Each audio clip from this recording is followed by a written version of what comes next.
Hello students, good afternoon to all. Hope you all are doing very well. Students आज जो हम topic start करने जा रहे हैं वो हमारा टॉपिक है बच्चों सॉलिड स्टेट का। Chemistry chapter 1 class 12 solid state. तो बच्चों सॉलिड स्टेट को समझने से पहले हमें ये पता होना चाहिए what do you mean by matter. Clear? तो कोई भी सब्सटेंस बच्चों any substance which have definite mass and occupy definite space। तो जैसे कि हमें पता है कोई भी सब्सटेंस जिसका अपना क्या है बच्चों डेफिनेट मास है और जो कुछ ना कुछ स्पेस को क्या करेगा ऑक्यूपाई करेगा, वही हमारा क्या होता है बच्चों मैटर। आपने पढ़ भी रखा है 9th क्लास में भी आपका आया हुआ है कि दो प्रॉपर्टी होनी चाहिए मैटर के पास। एक तो वो कुछ ना कुछ स्पेस ऑक्यूपाई करे और उसका कुछ ना कुछ क्या होना चाहिए मास। जैसे कि हमें पता है मैटर को 3 कैटेगरीज में डिवाइड किया गया है। एक है बच्चों आपका सॉलिड, एक है आपका लिक्विड और एक आपका है गैस। हम सब ने पढ़ रखा है। देखो बच्चों यहाँ पे एक टर्म यूज करूंगी मैं, that is the constituent particles.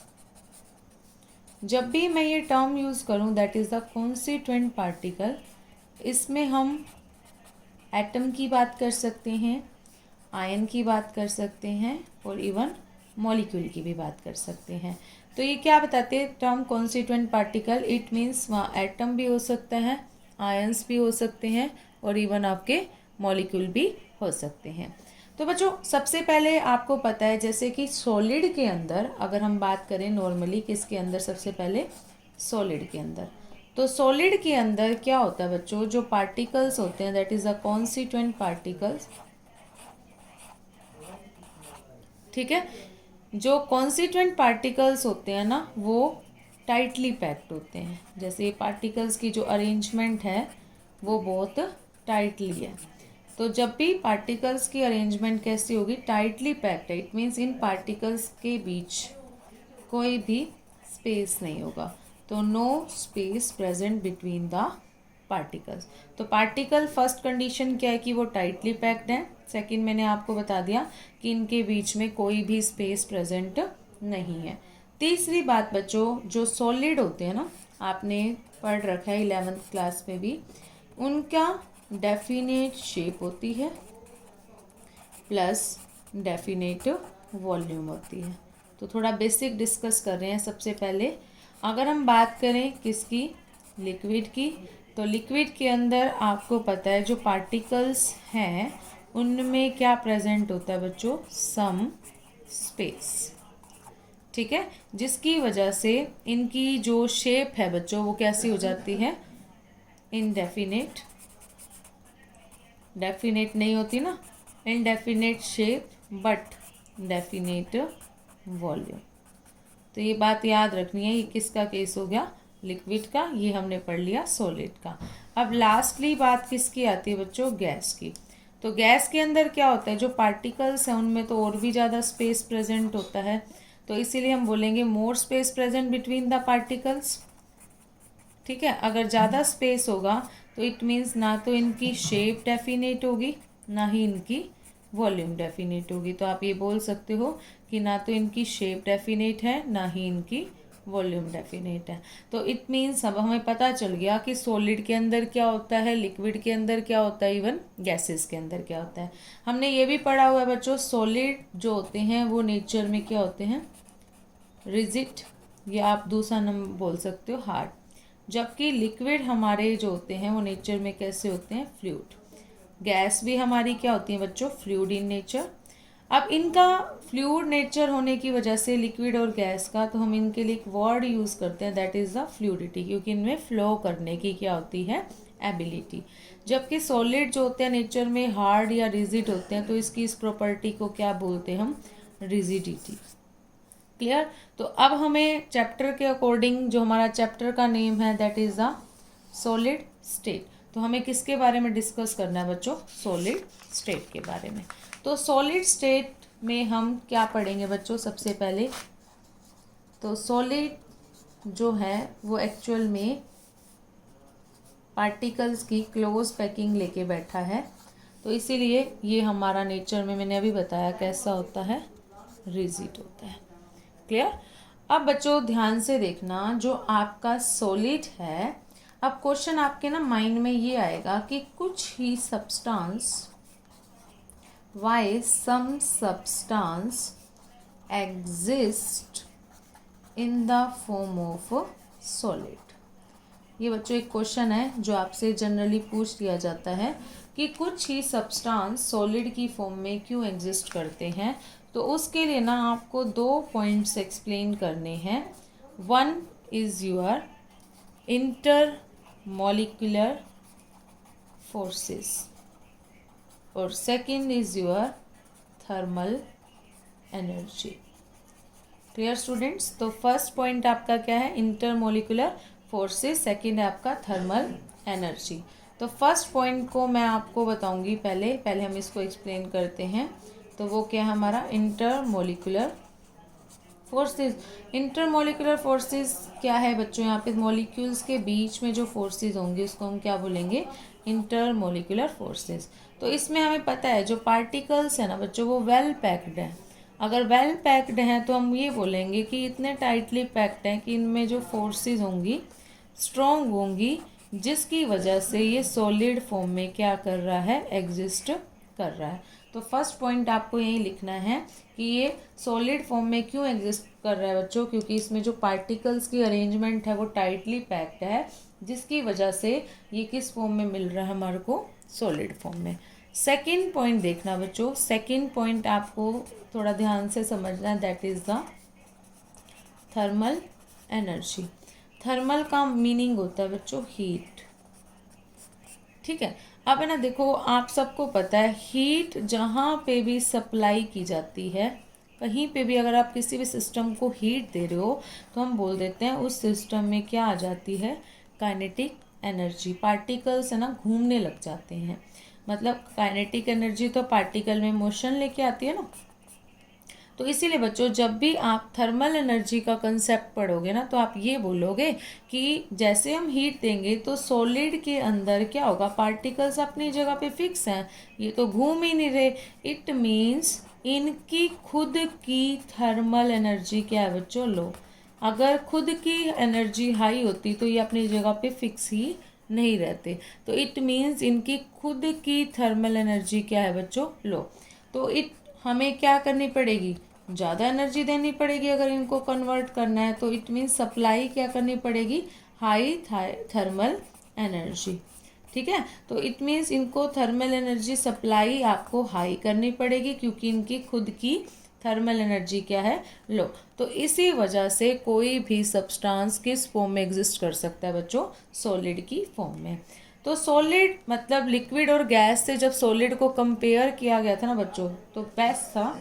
इसी वजह से हमने सॉलिड को कोशिश किया क्लासिफाई करने की।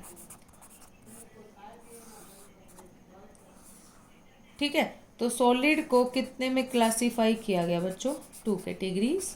One is crystalline solid, one is amorphous solid. Most important term, अगर आपसे पूछ लिया जाए how can be classify solid, solid को कैसे क्लासीफाई कर सकते हैं? On the basis of their structure. Structure के बेस पर सॉलिड को 2 में क्लासीफाई किया गया बच्चों। तो ऑलवेज याद रखना, crystalline solid, one is your amorphous solid. अब वन बाय वन हम इन दोनों को डिस्कस करेंगे कि क्रिस्टलाइन सॉलिड क्या होते हैं। तो क्रिस्टलाइन सॉलिड क्या होते हैं बच्चों? ध्यान से समझना। तो क्रिस्टलाइन सॉलिड वो सॉलिड हैं, देखो बच्चों एक वर्ड आ रहा है क्रिस्टलाइन के अंदर, दैट इज द क्रिस्टल। और जहाँ पे भी क्रिस्टल वर्ड आता है ना बच्चों उसका मतलब होता है परफेक्ट। जो चीज़ क्या है बच्चों? परफेक्ट है ना, वो हमेशा क्या है? क्रिस्टल। हम कहते हैं ना क्रिस्टल की तरह है, इट मीन्स वो हर जगह से परफेक्ट है।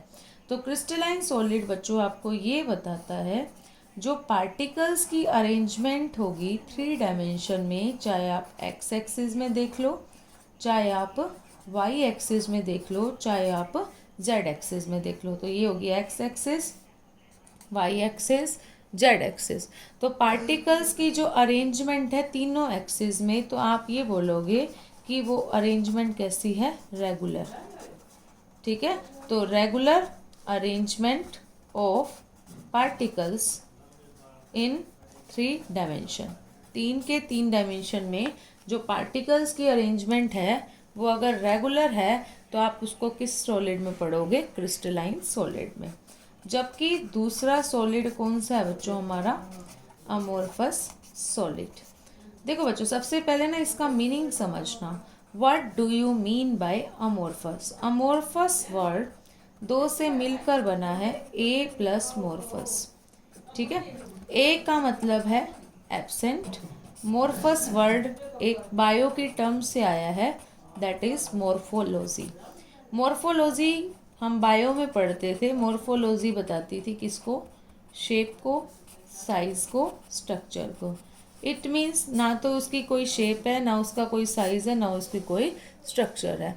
तो वो आपको क्या बताता है ना, इट मीन्स जिन सॉलिड्स में ना तो कोई शेप है, ना साइज है, ना structure, it indicate, it means जिन सॉलिड में पार्टिकल्स की अरेंजमेंट इरेगुलर होगी। पार्टिकल जो होंगे वो इरेगुलर मैनर में क्या होंगे, अरेंज होंगे, तो वो हमेशा कौन से सॉलिड होंगे, अमोर्फस सॉलिड। कि अगर मैं एक्स एक्सिस में जाऊं, वाई एक्सिस में जाऊं या जेड एक्सिस में जाऊं, तो पार्टिकल्स की अरेंजमेंट देखो बच्चों कैसी दिखाई दे रही है, कहीं पे पार्टिकल कैसे हैं, कहीं पे पार्टिकल कैसे हैं। इट मीन्स अरेंजमेंट कैसी होगी बच्चों, ये इरेगुलर अरेंजमेंट। तो जहाँ पे भी हमें रेगुलर अरेंजमेंट दिखाई देगी तो वो हमारा कौन सा सॉलिड होगा, क्रिस्टलाइन। और जहाँ पे भी हमें इरेगुलर अरेंजमेंट दिखाई देगी तो वो हमारा कौन सा होगा बच्चों, अमोर्फस सॉलिड। तो एक हमने डिस्कस किया क्रिस्टलाइन सॉलिड और एक हमने डिस्कस किया अमोर्फस सॉलिड। क्लियर? तो अब बच्चों नेक्स्ट जो हम पढ़ रहे हैं इसके बारे में थोड़ा सा और डिटेल में पढ़ेंगे। तो अब दोबारा से मैं जो बना रही हूँ वो हमारा कौन सा सॉलिड है, क्रिस्टलाइन सॉलिड। क्रिस्टलाइन सॉलिड में आपको एक बात याद रखनी है, जो पार्टिकल्स हैं वो शॉर्ट रेंज भी बना सकते हैं और लॉन्ग रेंज भी ऑर्डर दे सकते हैं। मतलब पार्टिकल थोड़े भी और रेगुलर मैनर है, तो रेगुलर मैनर में आपकी मर्जी पे डिपेंड करता है बच्चों, ऑर्डर शॉर्ट रेंज भी हो सकता है और कौन सा भी हो सकता है, लॉन्ग रेंज भी। क्योंकि इसमें पार्टिकल इक्वल डिस्टेंस पे हैं, कोई इनमें इरेगुलर मैनर में अरेंजमेंट नहीं हो सकती। तो इट मीन्स आप बिल्डिंग बनाना चाहो तो इनकी यूज़ करके छोटी भी बना सकते हो और बड़ी भी बना सकते हो। जबकि आपका जो कौन सा सॉलिड है, अमोर्फस सॉलिड, उसमें आपको पता है इरेगुलरिटी है, तो बड़ी बिल्डिंग बनाने के तो चांस ही नहीं है। तो हम हमेशा कौन सी बिल्डिंग बनाते हैं इससे, शॉर्ट बिल्डिंग। तो इसीलिए याद रखना बच्चों, इनका ऑर्डर क्या रहेगा, शॉर्ट रेंज। नेक्स्ट दोबारा से अगर मैं डिस्कस करूं क्रिस्टलाइन सॉलिड की, परफेक्ट अरेंजमेंट होने की वजह से बच्चों आपको पता है इसको मेल्ट करने के लिए हीट क्या देनी पड़ेगी, ज़्यादा। तो याद रखना high melting point and boiling point. जबकि कौन सा सॉलिड, अमोर्फस, इरेगुलर अरेंजमेंट है, तो ये यहाँ पे आप ये लिख सकते हो, they melt over a range of temperature. ये किसी भी टेम्परेचर पे मेल्ट हो जाएंगे, मतलब नॉर्मल टेम्परेचर पे भी क्या हो जाएंगे, मेल्ट। लेकिन जो क्रिस्टलाइन सॉलिड है ना बच्चों, उनको मेल्ट होने में टाइम लगता है और वो रुक रुक के मेल्ट होते हैं। जैसे देखो, थोड़ा सा मेल्ट हुआ फिर रुक गया, थोड़ा सा मेल्ट हुआ फिर रुक गया, थोड़ा सा मेल्ट हुआ फिर रुक गया। तो याद रखना बच्चों, क्रिस्टलाइन सॉलिड की जब मेल्टिंग पॉइंट कर्व्स देखी जाती हैं तो उनमें ब्रेक्स लगते हैं, that's why we called it show breakable curves. जबकि आपका अमोर्फस सॉलिड है ना बच्चों, मैंने क्या कहा अभी, थोड़ा सा आपने टेम्परेचर दिया मेल्ट होना शुरू हो गया, तो ये स्मूथली मेल्ट होते रहते हैं। तो इनकी मेल्टिंग पॉइंट कर्व्स कैसी हैं, स्मूथ। तो एक की कैसी हैं, ब्रेकेबल कर्व, एक की कैसी होंगी, स्मूथ कर्व। तो होप करती हूँ बच्चों आज का टॉपिक आपको परफेक्टली समझ में आया होगा। तो आपको जैसे पता ही है मेरा नाम कोमल धिंगरा और मेरा जो यूट्यूब चैनल है वो क्या है बच्चों, DCC। कोई भी प्रॉब्लम होगी मैं आपकी प्रॉब्लम्स लूँगी। प्लीज़ इस वीडियो को लाइक करना, शेयर करना, कमेंट करना, सब्सक्राइब करना बच्चों। Thank you so much.